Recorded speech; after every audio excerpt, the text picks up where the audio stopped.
Selamat pagi Bapak Ibu sekalian, Shalom. Terima kasih untuk kesempatan yang diberikan kepada saya oleh majelis dan juga gembala. Hari ini adalah dalam rangka pertukaran mimbar gembala-gembala jemaat yang ada di lingkungan Sinode GKY, dan saya melayani di GKY Gading Serpong. Saya membawa salam dari majelis dan jemaat Gading Serpong untuk semua Bapak Ibu yang ada di GKY Puri Indah.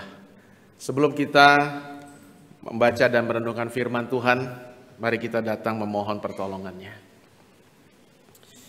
Tuhan, berkatilah waktu ini menjadi waktu di mana kami boleh membuka hati kami, telinga kami bagi firman-Mu.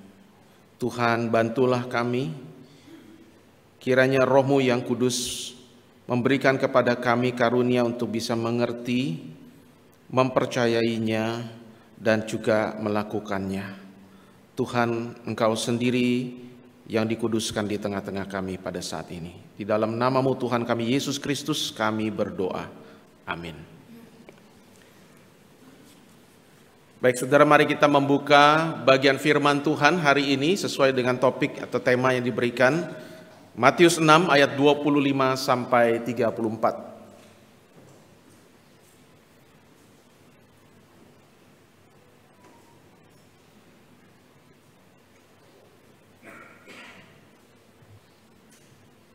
Demikian firman Tuhan. Karena itu aku berkata kepadamu, janganlah khawatir tentang hidupmu, mengenai apa yang hendak kamu makan atau minum, dan janganlah khawatir tentang tubuhmu, mengenai apa yang hendak kamu pakai. Bukankah hidup itu lebih daripada makanan, dan tubuh itu lebih daripada pakaian? Pandanglah burung-burung di udara yang tidak menabur, tidak menuai, dan tidak mengumpulkan dalam lumbung, namun Bapamu yang di surga memberi mereka makan. Bukankah kamu jauh lebih berharga daripada burung-burung itu? Siapakah di antara kamu yang karena kekhawatirannya dapat menambah sehasta saja pada jalan hidupnya? Mengapa kamu khawatir mengenai pakaian? Perhatikanlah bunga bakung di ladang, bagaimana mereka tumbuh. Mereka tidak bekerja keras dan tidak memintal. Namun aku berkata kepadamu, Salomo dalam segala kemegahannya pun tidak berpakaian seindah salah satu dari bunga itu. Jadi jika rumput di ladang yang hari ini ada dan besok dibuang ke dalam api, demikian didandani Allah, tidakkah Ia akan terlebih lagi mendandani kamu, hai orang yang kurang percaya? Karena itu janganlah khawatir dan berkata, apakah yang akan kami makan? Apakah yang akan kami minum? Apakah yang akan kami pakai? Semua itu dicari bangsa-bangsa yang tidak mengenal Allah. Padahal Bapamu yang di surga tahu bahwa kamu memerlukan semuanya itu. Tetapi carilah dahulu kerajaan Allah dan kebenarannya, dan semuanya itu akan ditambahkan kepadamu. Karena itu janganlah khawatir tentang hari esok, karena hari esok mempunyai kekhawatirannya sendiri. Kesusahan sehari cukuplah untuk sehari. Saudara, kita semua bisa khawatir dan cemas. Kita pernah khawatir dan cemas. Kita sejujurnya seringkali khawatir dan cemas. Saudara, rasanya hampir mustahil kita hidup bebas dari rasa khawatir. Kita hidup selalu saja khawatir. Khawatir ini, khawatir itu. Ada yang khawatir mengenai pekerjaannya. Sampai kapan saya bisa bekerja? Apakah perusahaan tempat saya bekerja masih bisa terus mempekerjakan saya? Bagaimana kalau saya dikenakan PHK? Yang berusaha, yang bisnis juga khawatir. Apakah bisnis saya bisa bertahan tahun ini? Kalau bertahan, bagaimana tahun depan? Waktu kita berpikir ada tagihan, ada hutang-hutang yang kita harus bayar, kita menjadi khawatir, kita menjadi cemas.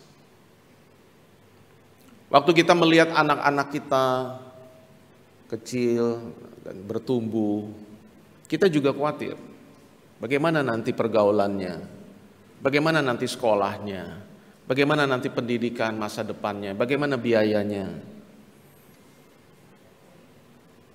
Waktu kita melihat diri kita sendiri, kita menyadari kita juga semakin bertambah usia dari waktu ke waktu. Dan kita juga mulai khawatir. Bagaimana dengan masa tua saya nanti? Bagaimana dengan kondisi saya nanti? Hampir semua hal, saudara, kita bisa khawatir. Dan bisa membuat kita begitu merasa tidak tenang dalam hidup kita. Saudara, untuk itu memang kita perlu senantiasa kembali membuka telinga kita akan suara Tuhan.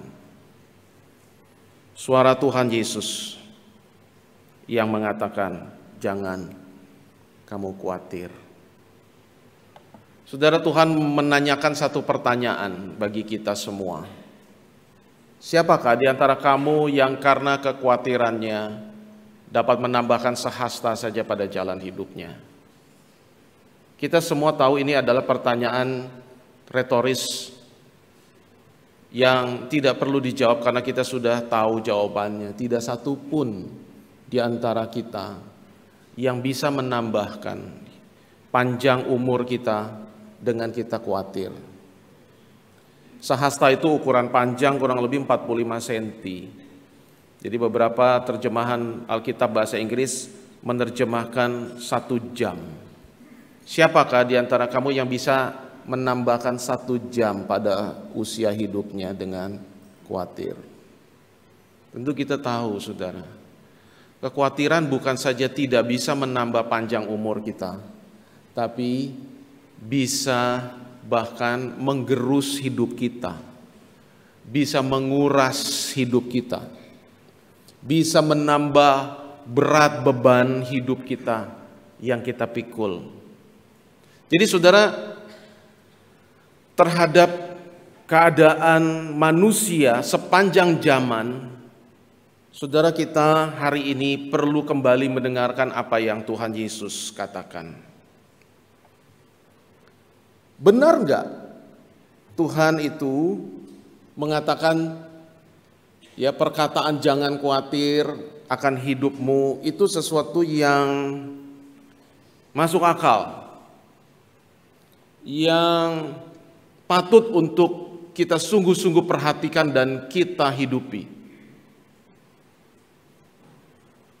Saudara, karena bagi banyak orang kekhawatiran itu menjadi satu keniscayaan.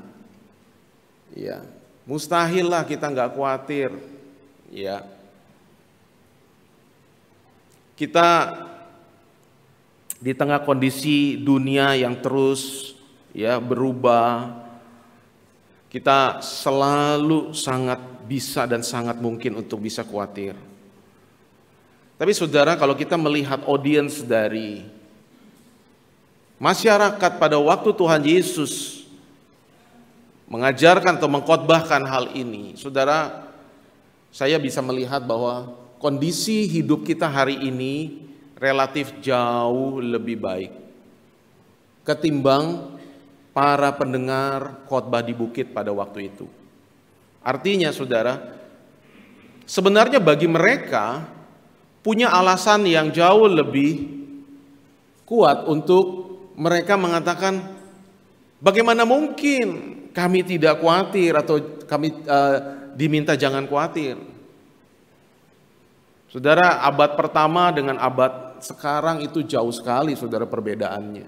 Dan tingkat kualitas hidup zaman itu dengan zaman sekarang itu jauh sekali. Saudara, dan kondisi masyarakat dalam kehidupan mereka pada masa itu jauh sekali dibandingkan dengan saudara dan saya hari ini. Israel pada waktu itu ada di bawah pendudukan kekuasaan Romawi. Mereka mengalami banyak sekali tekanan, ya, bukan saja secara politik tapi juga secara ekonomi. Ya, mereka harus bayar pajak kepada kaisar, mereka harus bayar pajak kepada para pemungut cukai. Hidup mereka juga seringkali begitu susah. Banyak mungkin para pendengar Yesus pada waktu itu adalah hanya buruh harian, ya, yang terima upah itu harian untuk bisa hidup. Sebagian mungkin adalah para petani yang bukan pemilik lahan, tapi dia sewa lahan dari para tuan-tuan tanah, ya, digarap, ya, dengan perjanjian bagi hasil. Sebagian lagi mungkin para nelayan yang menggantungkan hidup mereka sehari-hari dari hasil tangkapan yang nggak pasti. Sebagian ibu rumah tangga biasa. Jadi bagaimana kondisi hidup yang sedemikian lah, mereka lah justru yang pertama-tama mendengar kalimat Yesus, janganlah khawatir akan hidupmu. Saudara, bagi kita dibandingkan mereka, kita jauh lebih baik. Tetapi bagi kita hari ini terus terang mendengar perkataan Tuhan ini juga sulit. Sangat sulit, saudara. Saudara, Tuhan mengatakan, janganlah khawatir akan hidupmu tentang apa yang kamu makan, apa yang kamu minum, apa yang kamu pakai. Saudara, itu adalah satu kebutuhan hidup kita semua. Soal makan, minum, pakai, soal tempat berteduh, rumah. Semua hal itu berkaitan dengan physical needs kita. Kita semua punya kebutuhan jasmani. Dan Tuhan bukannya mengecilkan, bukan merendahkan, meremehkan itu. Tuhan menyebutkan ini dengan satu maksud, supaya kebutuhan-kebutuhan itu jangan sampai membuat hidup kita pada akhirnya dikuasai, dicengkeram oleh kekhawatiran.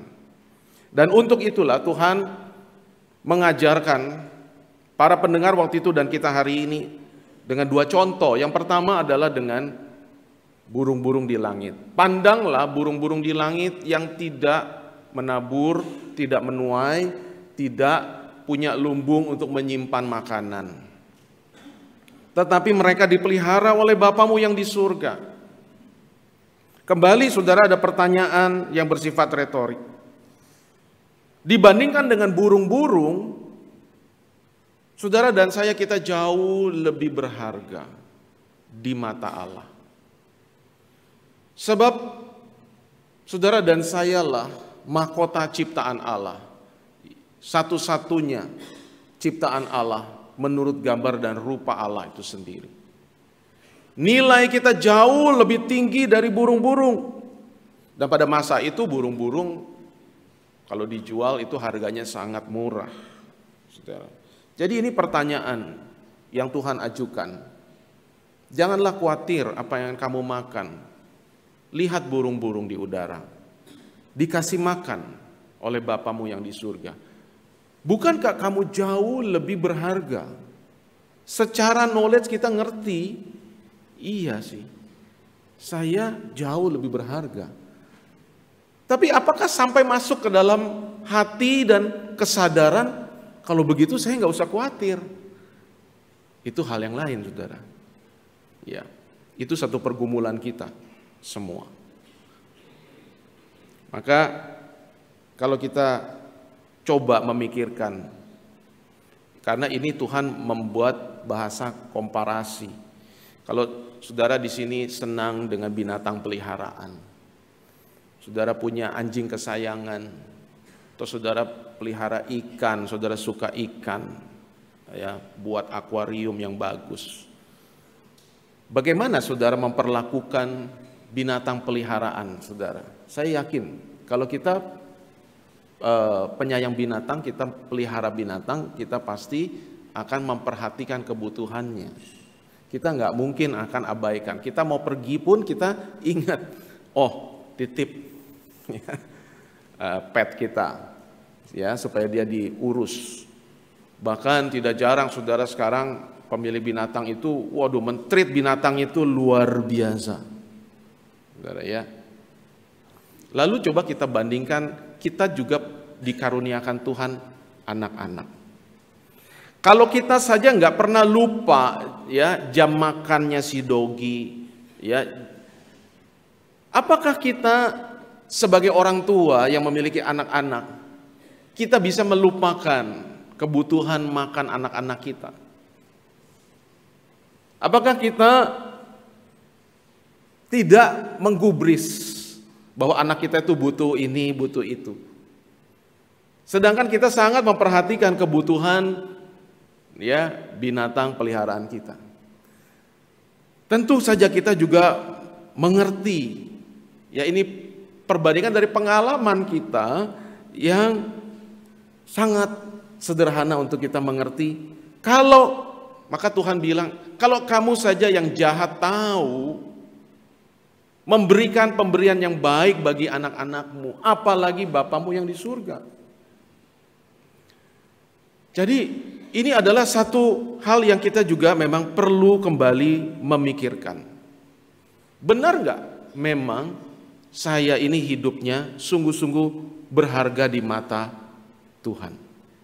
Sehingga tidak mungkin Tuhan itu menelantarkan saya.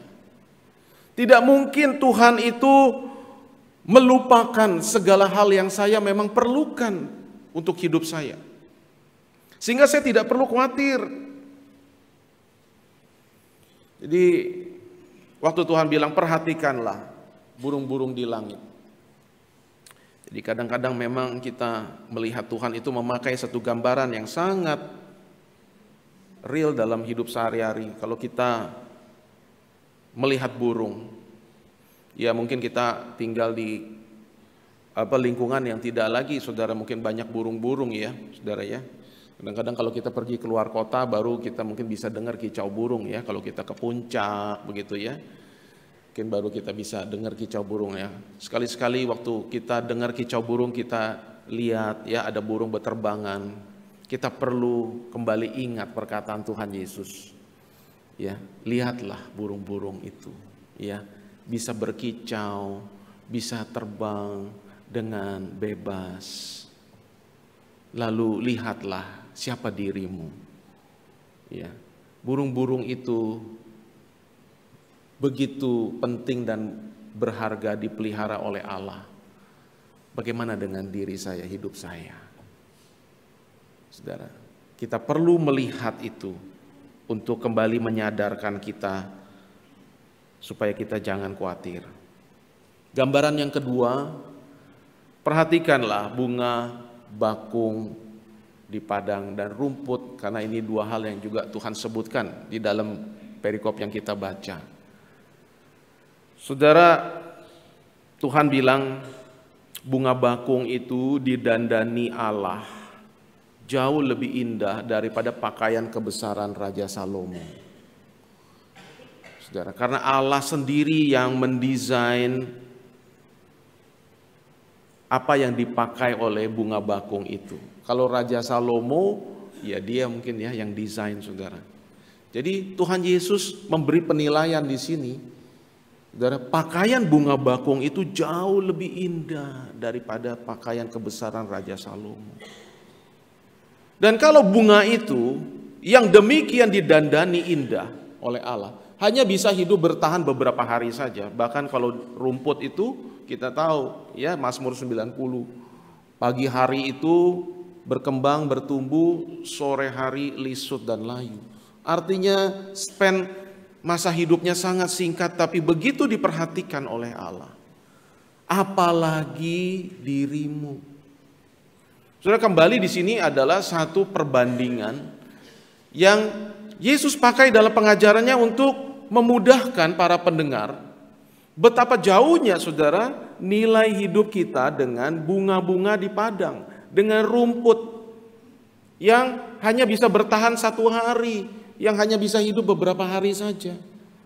Bagaimana mungkin kalau rumput yang hanya hidup bertahan sehari, Tuhan berkati, Tuhan dandani, Tuhan perhatikan. Kita yang jauh lebih berharga itu Tuhan abaikan. Tuhan tidak pedulikan. Itulah sebabnya, saudara, Tuhan Yesus berkata, janganlah kamu khawatir. Kenapa? Nah, di sini Tuhan mengatakan satu kalimat. Karena semua itu dicari bangsa-bangsa yang tidak mengenal Allah. Semua itu merujuk kepada kebutuhan-kebutuhan hidup secara fisikal, jasmania, badania. Tuhan tahu, saudara dan saya, kita butuh makan, butuh minum, butuh pakaian, butuh tempat tinggal, butuh segala sarana untuk kita bisa hidup dengan baik, dengan layak. Tetapi yang membedakan adalah bahwa semua itu Tuhan katakan dicari oleh bangsa-bangsa yang tidak mengenal Allah. Jadi kembali lagi Tuhan di sini membuat satu kontras. Kalau kita yang mengaku percaya kepada Kristus, kalau kita mengaku percaya kita adalah anak-anak Allah dari Bapa Surgawi, maka ini adalah satu kontras. Kita seharusnya bukan termasuk bangsa-bangsa yang tidak mengenal Allah, karena kita mengenal siapa Allah kita. Dan Tuhan katakan bahwa ciri dari bangsa-bangsa yang tidak mengenal Allah itu adalah mereka mencari semua itu. Kata dicari itu adalah satu kata yang penting untuk kita perhatikan. Ya, mereka mencari itu semua. Mereka mengejar itu semua. Mereka menjadikan itu goal dan purpose dalam hidup. Yang sebenarnya, saudara, kalau mau jujur, kalau kita mau mengevaluasi hidup kita, sangat mungkin kita juga, saudara. Kita mengaku percaya dan mengenal Allah, tetapi goal dan purpose hidup kita hanya menyangkut soal pemenuhan kebutuhan jasmania. Itulah yang kita kejar. Itulah yang kita cari. Saudara, kalau kita mengejar sesuatu yang bersifat jasmania, maka pada akhirnya kita memang akan dikuasai oleh kekhawatiran. Kenapa, saudara? Karena selain Allah, segala sesuatu yang ada di dunia ini selalu mudah berubah. Bahkan bisa sewaktu-waktu hilang dan lenyap. Ketika kita menjadikan sesuatu yang mudah berubah dan bisa lenyap kapan saja itu sebagai sesuatu yang kita kejar dan kita cari dan kita jadikan sebagai nilai utama, maka akibatnya adalah kita tidak akan pernah mengalami ketenangan. Kita selalu akan mengalami kekhawatiran. Saudara, bukankah ini adalah filsafat pandangan hidup dan cara hidup orang sepanjang zaman dari dulu sampai hari ini? Dari dulu sampai hari ini. Mencari kepuasan, kesenangan, kenyamanan yang bersifat jasmania, badania. Mengejar hal-hal material untuk mendapatkan kepuasan, kesenangan, kebahagiaan, dan membangun rasa aman. Mencari materi sebanyaknya karena berpikir bahwa itulah yang akan memberikan rasa aman dan kepuasan dan kesenangan dan kebahagiaan. Dan bersama dengan itu, saudara, itulah juga yang paling sering kita khawatirkan. hal-hal yang kita khawatirkan itu juga berkaitan dengan hal-hal yang bersifat material. Seringkali saudara, apa yang kita sering khawatirkan menjadi juga satu petunjuk bagi kita untuk melihat. Mungkin sekali bahwa itulah yang selama ini telah menggantikan Tuhan dalam hidup kita. Itulah berhala-berhala kita. Hal-hal yang paling kita sering khawatirkan bisa menjadi petunjuk di mana berhala-berhala kita sesungguhnya. Saudara, Tuhan melanjutkan bahwa ini adalah satu warning. Kalau kita sering khawatir, jangan-jangan memang karena kita telah menjadikan pemenuhan kebutuhan jasmania sebagai goal dan purpose, sebagai value yang paling tinggi dalam hidup kita. Sesuatu yang sebenarnya wajar, sesuatu yang baik, tetapi telah kita jadikan sebagai segala-galanya.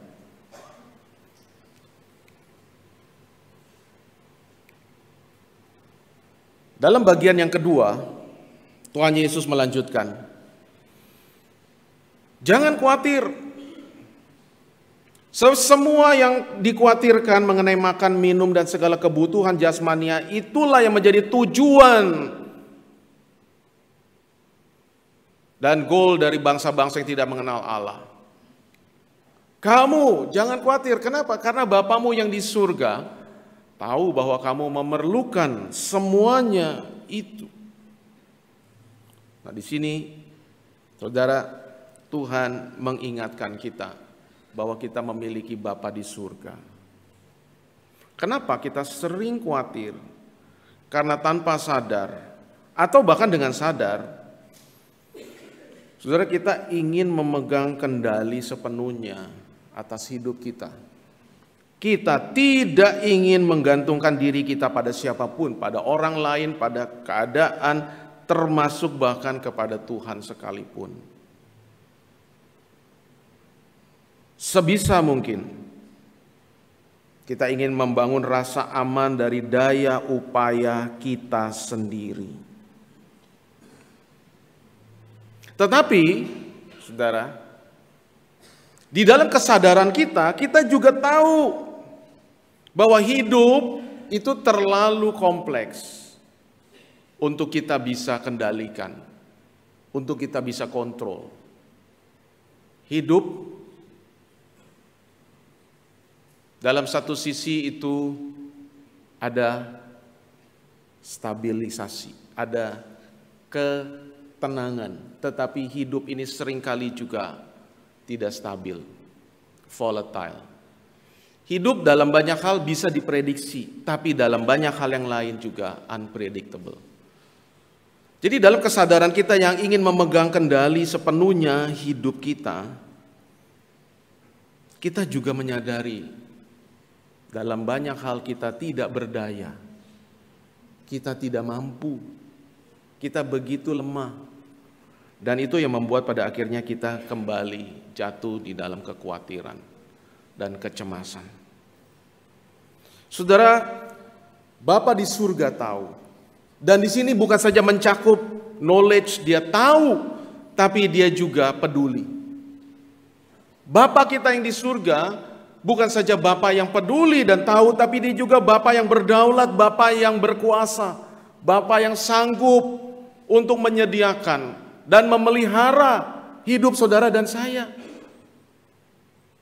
Untuk kebutuhan-kebutuhan fisikal kita. Dia Bapa yang tahu, yang peduli, dan yang sanggup. Saudara, kita perlu kembali memikirkan hal ini. Ketika kita ingin untuk begitu rupa memegang kendali dalam hidup kita, kita perlu menyadari sebenarnya siapa diri kita. Saudara, peristiwa pandemi COVID itu memberikan kepada kita semua, umat manusia, pelajaran yang sangat besar. bahwa hidup manusia itu begitu rapuh. Hidup saudara dan saya itu begitu rapuh. Saudara, maka saudara kita perlu belajar untuk menaruh kepercayaan kita bukan kepada diri kita, bukan kepada harta kita, bukan kepada situasi dan kondisi yang seringkali berubah, tapi kepada Bapa kita yang di surga. Mempercayakan hidup kita dan segala kebutuhan hidup kita hari ini, esok, lusa, bulan depan, tahun depan, yang kita nggak tahu, masa depan kita nggak tahu, kepada Dia yang tahu, yang berkuasa, kepada pemeliharaannya yang berdaulat, yang setia. Itulah saudara perkataan Tuhan Yesus yang perlu sekali lagi kita dengarkan baik-baik dan kita terima, kita simpan, dan sungguh-sungguh kita belajar untuk hidupi.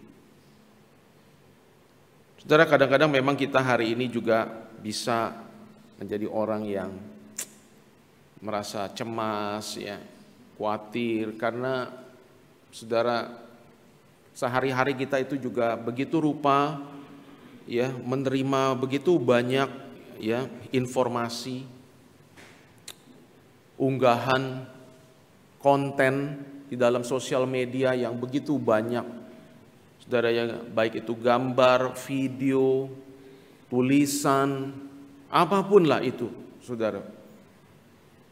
Kita perlu menyadari itu, bahwa itu juga bisa menjadi salah satu pemicu kenapa, saudara, kita itu juga mudah untuk bisa merasa khawatir dan cemas. Waktu kita melihat di sosial media, ya, apa yang terjadi, misalnya, ya, di satu negara, bisa membuat kita muncul rasa khawatir. Bagaimana kalau itu terjadi di sini? Ya. Waktu kita melihat unggahan misalnya orang yang kita kenal, dia sukses, dia baru naik jabatan, begitu ya, atau dia menerima penghargaan, kita melihat, keren lu dia sekarang, kok hidup gue gini-gini aja ya, kita merasa depres. Bagi yang jomblo, waktu ngelihat teman kita merit, waduh, makin resah. Kapan giliran gue ya? Masih jomblo sampai hari gini. Waktu kita ngelihat, teman kita sekarang udah keren lo penampilannya, udah cantik lo, ya. Lalu kita mulai mengukur, waduh jauh ya gue. Kita mulai merasa apa? Rendah diri.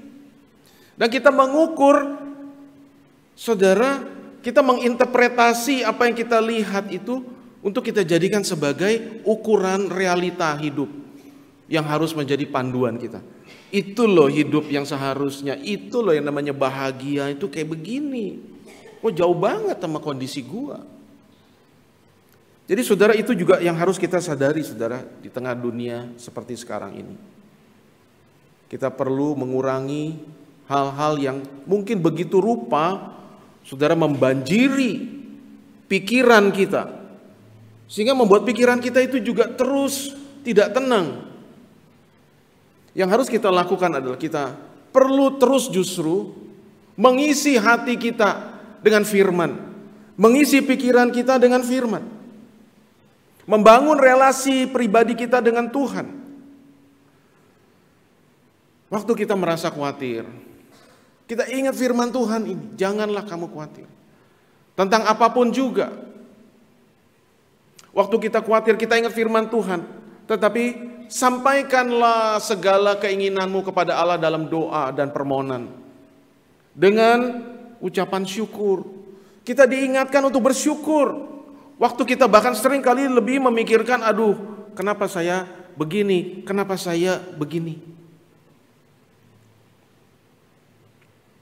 kita belajar untuk menyerahkan kekhawatiran kita kepada Dia yang memelihara. Waktu kita mengarahkan sekali lagi hati pikiran kita kepada Tuhan dan firman-Nya, maka firman Tuhan itu akan menjaga kita. Tuhan akan memberikan damai sejahtera, memelihara hati dan pikiran kita.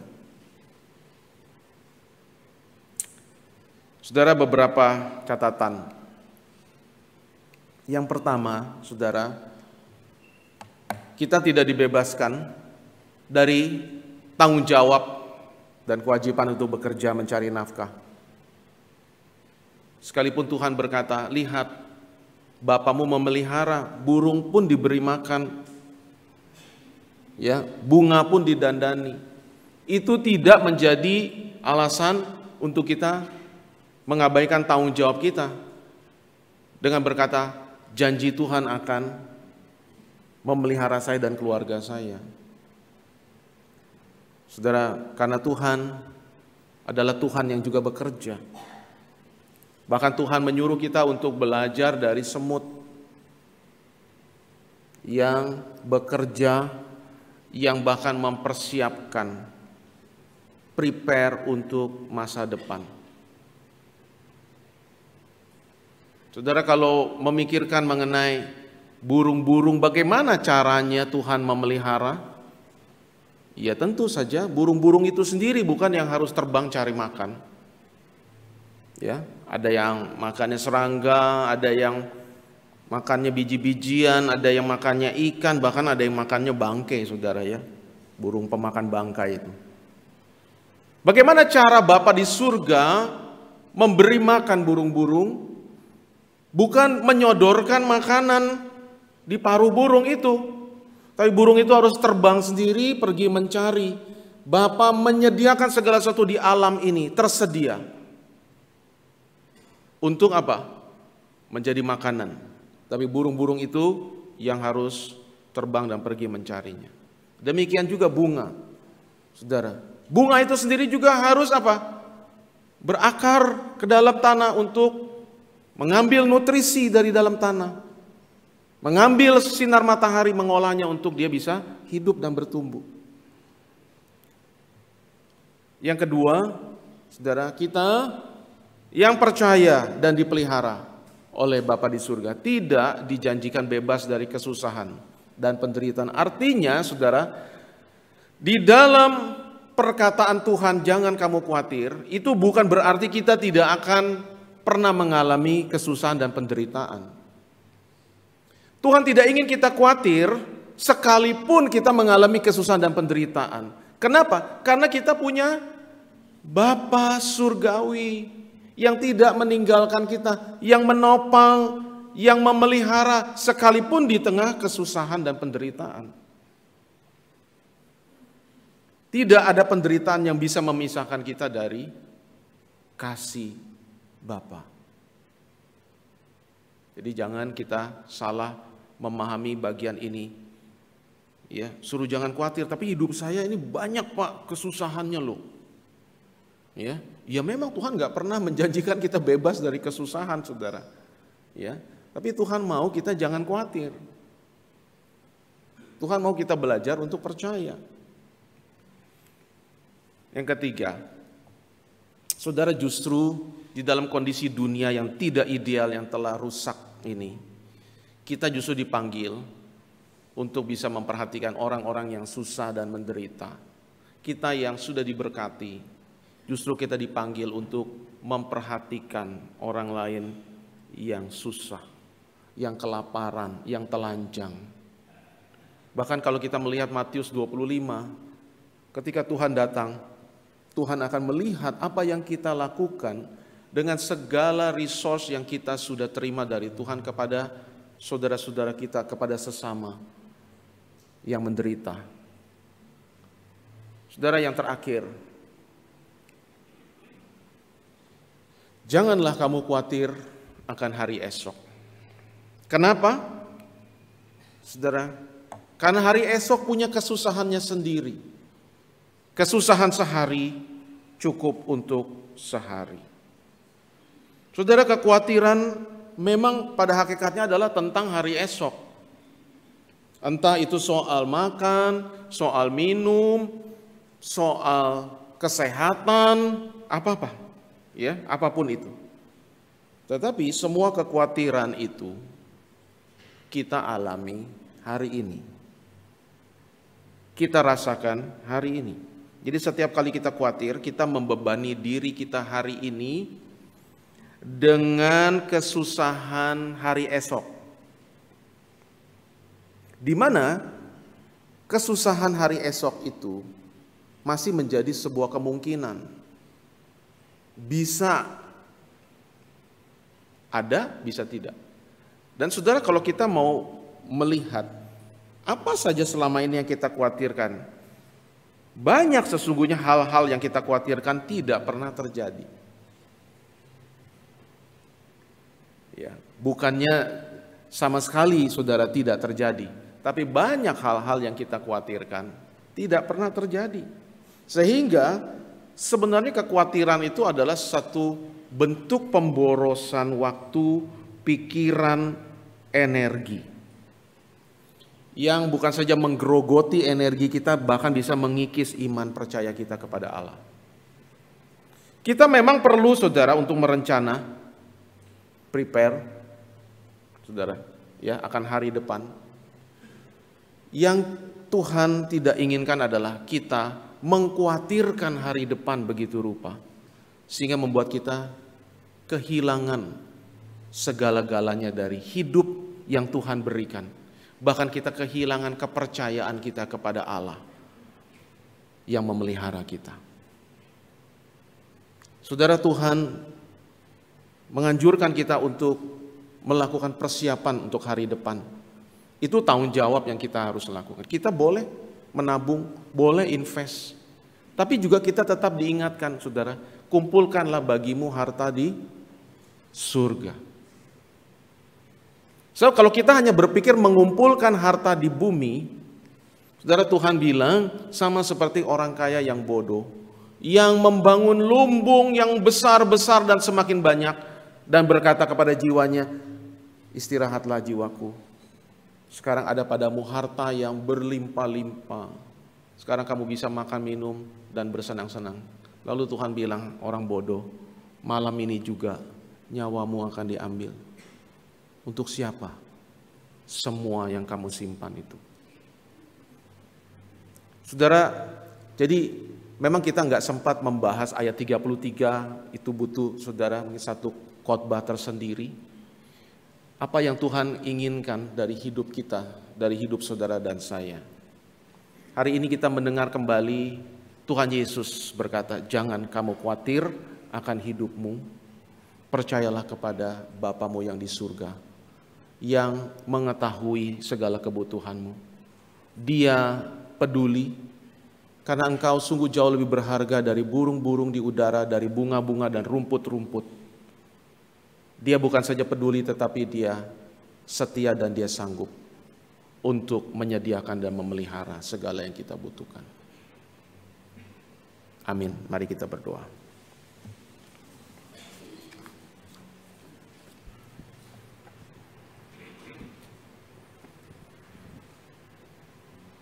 Berkatilah hati kami dengan firman-Mu. Engkau tahu ya Tuhan betapa sering kali kami cemas dan khawatir dengan hidup kami, dengan keadaan di sekeliling kami, dengan hari esok, dengan hari depan. Oh Tuhan, kami perlu senantiasa mendengar kembali seruan-Mu, suara-Mu,